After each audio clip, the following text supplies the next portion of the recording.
आज तो उठते ही दिन भर की भाग दौड़ शुरू हो गई थी। मैंने नाश्ता किया, किचन में आई और अपने कामों में लग गई। सबसे पहले मैंने अपने माइक्रोवेव को देखा और उसके बाद अपनी सारी घर की टोटली क्लीनिंग रूटीन जो है ना वो मैंने शेयर की। लेकिन आज कुछ ऐसा था जो कि कुछ खास था जो मैंने कभी क्लीनिंग में नहीं किया था और जिस तरफ मेरा कभी ख्याल भी नहीं गया था कि ये जगह भी मेरे घर की इतनी गंदी हो सकती है।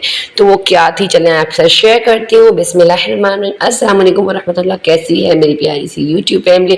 उम्मीद है आप सब ठीक होंगे, खुश होंगे, अल्लाह का जिक्र शुक्र कर ज़िंदगी गुजार रहे होंगे। तो मेरी प्यारी प्यारी बहनें जो मुझे देखती हैं उन्हें मेरी तरफ से ख़ास सलाम। अच्छा, आज जो है ना मैं सुबह उठी, किचन में आई तो किचन जो है ना वो नॉर्मली जैसे होता है वैसे ही था। लेकिन रात को क्या था ना कि सोने से पहले रात को मैंने अपने माइक्रोवेव के ऊपर एक कॉकरोच देख लिया था। पूरी रात मुझे नींद नहीं आ रही थी, मैं आंखें बंद करती थी ना तो मेरी ख्वाबों में कॉकरोच आ रहा था और मुझे इतना वहम। अब मैं कह रही हूँ कि या अल्लाह कब सुबह हो और कब मैं माइक्रोवेव तो मैंने उसी टाइम निकाल लिया, किचन से निकाल के पूरा डीप क्लीनिंग कर ली। लेकिन माइक्रोवेव के अंदर जो था ना मुझे एक वहम था। और जब मैंने माइक्रोवेव खोला तो उसके अंदर कुछ छोटे छोटे ज़र्रात थे और पूरा किचन मैंने छान मारा लेकिन मुझे फिर कोई और कॉकरोच नहीं मिला ना। तो बस यही सब कह रहे थे कि तुम्हें फजूल में वहम पड़ गया, एक आध कॉकरोच हवा के साथ उड़ के कहीं से आ गया होगा और तुमने अब वहम पाल लिया। लेकिन बस अब जो है ना मुझे मज़ा नहीं आ रहा था। एक मेरे दिल में एक वहम था कि कॉकरोच कहाँ से आया। तो अब तक पूरी क्लीनिंग से बाद भी मुझे वही वहम था। अभी भी मैं हर चीज़ को हवा पे डाल रही हूँ, निकाल रही हूँ, किचन का कोना कोना चेक कर रही हूँ कि भाई कॉकरोच कहाँ से, क्योंकि कॉकरोच इतनी गंदी चीज़ है ना यार, अगर एक दफ़ा आपके घर में आ गया तो बस इसको निकालना बहुत मुश्किल है। जब मैं पुराने घर में रहती थी, सास के घर में, तो वहाँ एक दो तीन कॉकरोचेस आ गए थे। मैंने साफ़ कर दिए थे लेकिन मुझे पता नहीं था कि उन लोगों ने बाकायदा मेरी किचन में घर बना ली थी। तो अब जब मैं इस घर में आई हूँ तो अब मैं इस चीज़ की बेहद एहतियात करती हूँ कि मेरे घर में कोई ऐसी वैसी गंदी चीज़ जो है ना वो ना आए। तो बस सुबह उठते ही पहले तो मैंने किचन साफ़ करी कि मुझे अब कॉकरोच का वहम था, क्योंकि ये वो चीज़ें हैं ना, छिपकली, कॉकरोच, चूंटियाँ, टिड्डियाँ, कि आप बहुत भी सफाई रखेंगे ना कहीं से इन लोगों ने मुंह उठा के आ ही जाना है। तो बस इस वहम को मैंने अपने दूर किया सारी क्लीनिंग करके। उसके बाद यार मैंने अपनी डाइट की जो मुताबिक जो मेरी गोलियां हैं मल्टीवाइटामिन्स वो मैंने ली। मल्टीवाइटामिन्स हम हाउसवाइफ को ज़रूर लेनी चाहिए, क्योंकि हम लोग जो है ना घर के कामों में खाना वगैरह बना लेते हैं, लेकिन जब खाना खाने का वक्त आता है ना तो उसमें हम थोड़ी सुस्ती कर जाते हैं। तो उसमें जो जैसे फ्रूट्स वगैरह हम नहीं लेते, कोई अच्छी चीज़ों का इंटेक नहीं करते, क्योंकि हमें अपने बजट को भी बचाना है, हमें घर भी चलाना है, हमें खर्चे ही पूरे करने हैं। तो उसमें थोड़ा ये है कि छोटा सा खर्चा आप अपने ऊपर ज़रूर करें कि आप मल्टीवाइटामिन्स मंगवा के रखें। और कैल्शियम की जो साशे आते हैं, मैंने आपको दिखाई कीनू वाले ही मंगवा के रखें। इसके यूज़ से क्या होगा कि आपकी जो है ना जिसमें जो कमज़ोरी होती है, ढीलापन, सर का दर्द, इस तरीके का मतलब सुस्ती वगैरह नहीं आएगी। फिर मैं आ गई फ्रिज की तरफ। फ्रिज माशाल्लाह साफ़ सुथरा था, लेकिन मेरे फ्रिज में एक छोटा सा इशू आया हुआ है। इशू ये आया हुआ है ना यार कि मेरे फ्रिज में ना जो सब्ज़ी वाला डब्बा होता है इसके नीचे पानी खड़ा होता है और वो इतना पानी हो जाता है ना कि बाकायदा मेरे फ्रिज से ना पानी लीक हो रहा होता है पूरी की पूरी। मतलब कहते हैं ना कि धन सी बन के पानी निकल के जो है ना वो पूरे घर में गंदा पानी फैल रहा होता है। अब मैं बड़ी हैरान। फिर उस दिन क्या हुआ, मैं जब इंस्टाग्राम स्क्रॉल कर रही थी, मेरे बहुत ज़बरदस्त एक वीडियो मेरी आंखों के आगे आई कि उस बंदे ने 1 मिनट में जो फ्रिज की जो नाली होती है ना पीछे की, उसकी क्लीनिंग सिखाई। अच्छा, वो ख्वाब मेरे आंखों के आगे, वो वीडियो ख्वाब की तरह चमक रहा है कि अब मैं कब ये काम करूंगी, क्योंकि मैंने बहुत देखा, फ्रिज ऑर्गेनाइज कर लिया, किचन का काम कर लिया और घर की सफाई में लग गई, लेकिन फिर भी मुझे एक बेचैनी, मेरे दिल में एक वहम था। अच्छा, एक और चीज़ यार, ये कोशिश किया करें। अब देखिए मैंने ना 2 दिन पहले बिरयानी बनाई जो फ्रिज में रख दी, तो फिर जो है ना मैंने उसकी परवाह नहीं की, मुझे लगा कि वो साफ़ ही होगी, लेकिन मैंने देखा वो साफ़ ही थी, पर मुझे वो मज़ा नहीं आया। कोशिश करें जब भी कुछ बनाएं और बजाय उसी टाइम, मतलब बनाएं और आपको लगे ना कि ज़्यादा बन गया, उसी टाइम आप एक प्लेट भरें, पड़ोस में भेज दें, किसी को दे दें, खा लें, बच्चों को लंच में। फ्रिज में ना रखें ये जो चीज़ें हम फ्रिज में रख देते हैं ना, फिर इन्हें ख़राब ही होना होता है, हमें ख़राब करके इन्हें फेंकना ही होता है, लेकिन फिर हम पता नहीं क्यों ये रख देते हैं। तो ये इस आदत को जो है ना दुरुस्त करने की बहुत ज़रूरत है हमें। तो बस फिर इसके बाद मैंने फ्रिज को साफ़ कर लिया, ठीक है, अपनी ऑर्गेनाइजिंग कर ली, अपनी ऑयल की बोटल्स को साफ़ कर लिया। ऑयल की बोटल्स की क्लीनिंग बहुत ज़रूरी है, क्योंकि ये वो चीज़ें ना जो रोज़ाना गंदी हो रही होती है, पता नहीं क्यों पर ये चीज़ें गंदी हो जाती हैं। हालांकि हम किचन में इतना सफाई से ऑर्गेनाइजिंग से रहते हैं, लेकिन फिर भी रोज़ के रोज़ जो है ना ये इन बॉटल्स पे एक चिकनाहट सी होती है, एक मिट्टी एक ज्वाला सा आया हुआ होता है। तो बस इसके नीचे अब मैंने ट्रे रखना शुरू कर दिया है। कितनी भी अच्छी ऑयल बॉटल्स हो, चाहे वो कांच की हो चाहे वो प्लास्टिक की हो, लेकिन ऑयल लीक होता ही होता है उनके नीचे से। तो बस मैंने अब एक जुगाड़ ये लगाया है कि मैं छोटा सा टिश्यू का टुकड़ा ले लेती हूँ और अपनी ट्रे में बिछा लेती हूँ, और बस इस तरीके से अपनी बॉटल्स को ना उसके ऊपर सेटिंग से रख देती हूँ। तो इस तरीके से ये हुआ कि मेरी जो स्लैब्स थी वो भी साफ़ है, और जो आसपास चीज़ें ऑयल से गंदी हो जाती थी वो भी गंदी नहीं होती, और ये साफ़ सुथरा ऑर्गेनाइज लगता है। और ये जो स्प्रे बॉटल है ना, इसके बारे में आपको बताऊँ, इसने मेरी ज़िंदगी बहुत आसान कर दी है। जब से स्प्रे बॉटल मैंने खोली है ना, यकीन करें 15 दिन में एक बार फिल कर रही हूँ मैं इसको, बल्कि ज़्यादा। और ये इतनी मेरे ऑयल की बचत होनी शुरू हो गई है और साथ साथ आप देखते हुए किचन में जो है ना, मैं ये जो आम मिल रहे होते हैं 100 रुपीज़ की दुकान वगैरह में, मैं ये नहीं कहती कि वो बुरी चीज़ है, लेकिन मुझे नहीं पसंद है वैसे मतलब गमले। बस मेरी जो मिजाज है ना उसमें सूट नहीं करते वो गमले तो जब मैं कराची गई ना, तो वो मुझे बहुत सारे मिले, पर मैंने बिल्कुल भी नहीं लिए। मैंने लिया खूबसूरत सा कांच का जार, और उसके ऊपर एक खूबसूरत सा ट्यूलिप का क्या कहते हैं बंच लिया, उसके ऊपर रख दिया। मुझे मेरी ये प्रेफर है ना कि मैं किचन में फ्रेश प्लांट्स वगैरह रखूँ, जो कि अनकरीब में रखूँगी और आप लोग को दिखाऊंगी भी। अच्छा, तो मैं आ गई फ्रिज की तरफ। फ्रिज जो है ना मेरा, वो पीछे से, मैं कहती हूँ हर इंसान, हर हाउस वाइफ फ्रिज की यही हालत होती है।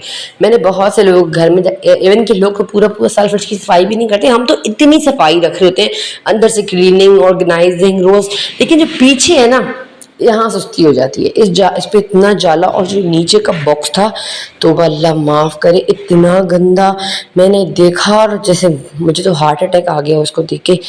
और अच्छा, इसमें कोई इतनी ज़्यादा गंदी बदबू नहीं, मैं कहूँगी बहुत गंदी बदबू थी या कुछ, लेकिन फ्रिज से एक अजीब सी ना, एक अगर आपके फ्रिज से भी एक होम सी उठती है, लगता है कि मतलब फ्रिज साफ है फिर भी एक होम सी क्यों आ रही है, एक हब्स है फ्रिज में।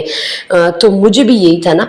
तो मैंने जब वो वीडियो देखी तो मैंने कहा कि हाँ, मैं ये मुझे लगता है मेरी फ्रिज की जो ड्रेन है ना, नाली, वो बंद पड़ी है। तो अब क्या किया मैंने, देखिए आप देख रहे होंगे पानी वगैरह पड़ा है, वाइपर पड़ा है, मैं घर धो रही थी, मैंने घर धोते धोते का काम छोड़ा, और मैंने फ्रिज को ना पहले तो तार हटाई और फ्रिज को आगे कर लिया, उसके बाद सारे जाले हटा दिए, उसके बाद मैंने अपना ट्रे, आप देखेंगे ट्रे में, हालांकि रमज़ान से पहले ये ट्रे मैंने साफ़ किया था, लेकिन हाँ इस तरह की क्लीनिंग नहीं की थी, मुझे पता नहीं था कि ये ट्रे बाहर निकलता है। मैंने नॉर्मली कपड़े से सारा पानी सुखा के साफ़ कर दिया था। हम लोग का मसला ये है कि यार हम लोग चीज़ तो ले लेते हैं, लेकिन उसके बारे में ना पूरी नॉलेज हासिल नहीं करते कि ये चीज़ किस तरीके से यूज़ करनी है, इसके क्या फ़ायदे हैं, क्या नुकसान हैं, किस तरीके की इसकी मतलब इसको रखना किस तरीके से। बस हम चीज़ें इस्तेमाल करना शुरू कर देते हैं, उससे फ़ायदा उठाते हैं, लेकिन उसको समझते नहीं है। अब जब मैंने फ्रिज को समझा इतने सालों बाद शादी के, मतलब मैंने कहा कि ये इस तरीके से फ्रिज की क्लीनिंग की जाती है, तभी मेरे फ्रिज से पानी बह रहा है और ना एक होम सी आ रही है, और इतनी सफाई के बाद भी। तो यहाँ जो है ना मैं गलती कर रही थी, तो मैंने इस गलती को दूर किया। अच्छा, मैंने क्या किया आप देख रहे होंगे, पहले तो उसकी जो नाली थी ना वो मैंने आराम से हटा दी, ठीक है, लेकिन जो मेरे पास कोई चीज़ नहीं थी कि मैं उसके अंदर मारूं। ज़ाहिर है जो मैकेनिक होते हैं उनके पास तो औजार होते हैं। मैंने क्या किया, मेरे पास एक तार पड़ी थी, सख्त सी तार थी, मैंने वो मारी। उससे ना बहुत, ये दिख रहे ब्लैक एक फंगी टाइप है, ये कोई लेस कहते हैं ना वो काई और फंगस मिल जाता है, तो एक ब्लैक सा अजीब गंद बन गया, जिसको देख के इतना घिन आ रहा था ना मुझे। मैंने तो अपना कंप्रेसर भी सारा साफ़ कर लिया, क्योंकि कंप्रेसर बहुत गर्म था, तो मेरा हाथ नहीं चल रहा था। ज़ाहिर है मैकेनिक होता, अच्छा अगर मैकेनिक को बुलाती ना इधर, तो वो क्या करता, वो ब्लोअर मार के और उसकी नाली खाली करके और 2-3 हज़ार रुपये तो मुझसे यूं ही ले जाया जाता कि मैंने आपका फ्रिज सही कर दिया, मसला आपका हल हो गया। लेकिन बात क्या थी, बात बिल्कुल नो कॉस्ट की थी, सिर्फ दिमाग लड़ाने की थी। मैंने तार अंदर से भी थोड़ी सी मारी और बाहर से भी मारी। इससे क्या हुआ कि वो जो मेरी नाली थी ना मैन में, वो निकल गई। अब मैंने देखा तो उस नाली के अंदर बाकायदा, ये कोई कीड़े वगैरह नहीं है, ये एक उल्ली सी है, एक काई सी है, जो नाली को बंद करके रखा हुआ है। तभी जो है ना ये पानी फ्रिज के पीछे निकलने से, फ्रिज के आगे वाले मतलब सुराख से निकल के और अंदर जमा होता था, और जब बहुत ज़्यादा जमा हो जाता था तो जो है ना फ्रिज के नीचे से निकलना शुरू हो जाता। तो ये गलती थी जो मैं कर रही थी, जो आप लोग को भी मैंने इसीलिए, यकीन करें ये वीडियो मैंने इतने गंदे हाथों से बनाई है, सिर्फ और सिर्फ इसीलिए ताकि जो मेरी बहनें हैं उनकी ये परेशानी है ना वो दूर हो जाए। क्योंकि बहुत सारे लोग व्लॉग्स में दिखा रहे तो होते हैं क्लीनिंग ये, लेकिन ये वाली जो डीप क्लीनिंग है ना, ये मैंने भी यकीन करें ज़िंदगी में पहली बार किया और आप लोगों के साथ शेयर किया, बिल्कुल बगैर डरे और घबराए। आपने आज ही अपने फ्रिज की ये क्लीनिंग ज़रूर कर। देख रहे हैं आप किस तरीके से पाइप से निकली, और मैं खुद को मलामत कर रही थी कि यार ये कैसे मुझसे छूट गई ये जगह गंदी, आखिर ये हो क्या। मैंने लेमन मिक्स डाला, अच्छे से इसको घसा साफ़ किया, उसके बाद मैं गई फ्रिज की तरफ और इसे मैंने फिट कर दिया। देखिए, ये रोज़ की क्लीनिंग, झाड़ू पोछा जाले हटाना सब हम कर रहे होते हैं, लेकिन ये वो क्लीनिंग है ना, ये बहुत ज़रूरी है हमारी सेहत के लिए। अगर मज़ीद खुदा न खास्ता मैं इसको, अच्छा मैं मैकेनिक आजकल मैं बुलाने ही वाली थी, क्योंकि मैं सबसे यही कह रही थी कि फ्रिज में से इतना, एक दिन तो मैं फ्रिज से पानी निकल रहा था और ऐसी ख़तरनाक मैं गिरी हूँ ना, बच्चे भी 2-3 दफ़ा गिरे हैं, तो मैंने कहा मैकेनिक को बुला के ज़रूर मैं सफाई कराऊंगी। लेकिन जब मैंने ये तरीका देखा तो मैंने कहा मैं क्यों मैकेनिक को 2-3 हज़ार रुपये दूँ, मैं खुद ही ना कर लूँ। तो बस ये कि ये तजुर्बा जो है ना मेरा माशाल्लाह माशाल्लाह बहुत कामयाब किया। आप लोगों ने भी ज़रूर ये तजुर्बा अपनाना है, और आप लोगों ने ना अपने फ्रिज की डीप क्लीनिंग यानी पीछे की जो ड्रेन्स क्लीनिंग है वो ज़रूर करनी है। और ये याद रखिएगा हमेशा, अभी दिख रहे हैं ये गंदा और काला पानी था जो उसके अंदर से निकला था, कीचड़ की तरह पानी निकला था। इतना अच्छा साफ़ सुथरा फ्रिज और पीछे से उसकी ये हालत तो बस इस तरीके से मैंने फिर अपने सारे, अच्छा मैंने ये वीडियो बनाई तफसील से इसलिए ताकि आप लोग ये बोलेंगी कि यार आप बता रही हैं करके जो दिखाएं ना। तो इस तरीके से सारी ड्रेन्स को मैंने जगह जगह पर जोड़ लिया। इसके जो पाइप थे उसको मैंने बहुत ज़्यादा ज़बरदस्ती से नहीं किया, क्योंकि मुझे लग रहा था कि ये टूट ना जाए ना, या लीक ना हो जाए, मसला ना बन जाए। तो इस तरीके से ना मैंने पहले जो मैंने अच्छा गौर कर लेना है आपने, आपके फ्रिज का सिस्टम क्या है, उसके बाद आपने हर चीज़ को उसकी जगह से हटाना है ताकि आपको लगाते वक्त परेशानी ना हो। अच्छा, फिर इस तरीके से मैंने इस ट्रे को ऊपर रख दिया और इसकी हुक्स इसके अंदर फिट करके ना इस ट्रे को ऊपर अच्छी तरीके से बिठा लिया। और जो नीचे वाला पाइप था ना, जो नीचे की हमारे फ्रिज के निचले हिस्से में ट्रे होता है उसमें जा रहा था, वो भी उससे अटैच कर लिया। वो बिल्कुल साफ़ सुथरा था इसलिए उसको मैंने नहीं छेड़ा। अगर आपको लगे कि उसमें कचरा है तो आप उसमें भी एक मतलब कुछ आला या कोई तार वगैरह मार के ना कचरा निकाल दीजिएगा। तो बस इस तरीके से अल्हम्दुलिल्लाह। और बस फिर इसके बाद मैंने पानी डाला और अपनी सारे फ्रिज के पीछे से सफाई कर दी। अल्हम्दुलिल्लाह आप खुद देख रहे होंगे हर चीज़ साफ़ सुथरी और ऑर्गेनाइज थी। लेकिन पता नहीं ये कैसी कोताही है जो हम हाउस वाइफ अपने फ्रिज के मतलब उसमें कर रहे हैं, फ्रिज की ज़िम्मेदारी में। और शायद ये मैकेनिक का काम है, ये हमारा काम है भी नहीं। लेकिन ये जो मेरी बहनें अफोर्ड नहीं कर सकती हैं मैकेनिक, और मैकेनिक के इतने नखरे जो नहीं उठा सकती मेरी तरह तो वो ज़रूर जो है ना ये टिप आजमाइएगा। उसके बाद बस दोपहर हो गई, सारा दिन की थकावट, और फिर मैंने सोचा कि कुछ ऐसा होना चाहिए जो बिल्कुल आसान होना चाहिए। तो बस फिर मैंने क्या किया, दही घर में पड़ी थी, बेसन पड़ा था, लहसुन पड़ा था, तो मैंने दही और बेसन को मिक्स किया, पानी डाल के अच्छे से घोल बना लिया, तड़का बना लिया, लहसुन, हरी मिर्च, कड़ी पत्ता, ज़ीरा, हल्दी, लाल मिर्च लास्ट में डाल के तड़के में, और ये अपनी जो छाछ मैंने बना के रखी थी कड़ी की ये डाल दी, हल्की आंच पे छोड़ दिया। जब कड़ी पक गई तो मैंने 1 चम्मच नमक का कड़ी में ऐड कर लिया। बिलीव मी कड़ी बहुत मज़े की बनी थी, आप लोग भी ट्राई कीजिए। साथ साथ मैंने अपनी जो मैं रोटियाँ डाल रही होती हूँ डाल दी, और मैंने जौ का आटा अभी लिया हुआ है तो ये रोटियाँ थोड़ी रेडिश टाइप की उस तरीके की बनी। लेकिन आप भी कोशिश करें अपने घर की रूटीन को, तरतीब को आसान बनाएं, मुश्किल ना बनाएं। जब दोपहर में हम हाउस वाइफ बहुत थक जाती हैं, जिनकी मेड्स भी नहीं हैं, तो वो ये रूटीन आएंगी ना तो आपकी ज़िंदगी बहुत आसान हो जाएगी। बस आपने अपने आराम से कड़ी को तड़का दे देना है और रोटियां डाल के और नॉर्मली खाना खाने लाए। और बस फिर जो दोपहर के बर्तन हैं वो भी खड़े खड़े आपने धो लेने हैं, और अगर हिम्मत नहीं तो शाम की चाय के साथ धो लेने हैं।